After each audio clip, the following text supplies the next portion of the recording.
ঈদের দিন কেমন থাকবে আবহাওয়া? চাঁদ দেখা সাপেক্ষে আগামী ২০ মার্চ অথবা ২১ মার্চ দেশে উদযাপিত হবে পবিত্র ঈদ উল ফিতর। আগামী ৫ দিনের এই পূর্বাভাসে বলা হয়েছে ২০ মার্চ রংপুর, রাজশাহী, ময়মনসিংহ ও সিলেট বিভাগের কিছু কিছু জায়গায় এবং ঢাকা, খুলনা, বরিশাল ও চট্টগ্রাম বিভাগের দু-এক জায়গায় অস্থায়ীভাবে দমকা অথবা ঝড়ো হাওয়া বয়ে যেতে পারে। সেই সঙ্গে বিদ্যুৎ চমকানো সহ বৃষ্টি কিংবা বজ্রবৃষ্টি হতে পারে। কোথাও কোথাও বিক্ষিপ্তভাবে শিলাবৃষ্টির সম্ভাবনা রয়েছে। ওদিন সারা দেশে দিনের তাপমাত্রা প্রায় অপরিবর্তিত থাকতে পারে, তবে রাতের বেলা তাপমাত্রা সামান্য কমতে পারে।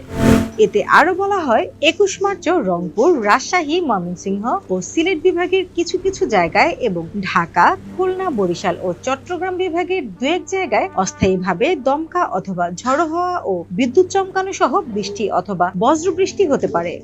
সেই সঙ্গে কোথাও কোথাও বিক্ষিপ্তভাবে শিলাবৃষ্টির সম্ভাবনা রয়েছে। সারা দেশে দিন এবং রাতের তাপমাত্রা সামান্য কমতে পারে। ঈদের আগের দিনগুলোতেও ১৭ থেকে ১৯ মার্চ দেশের প্রায় সব বিভাগেই ঝড়, বজ্রবৃষ্টি ও শিলাবৃষ্টি হতে পারে বলে জানিয়েছে আবহাওয়া অধিদপ্তর। স্নিগ্ধা আখি, দৈনিক নতুন সময়, ঢাকা।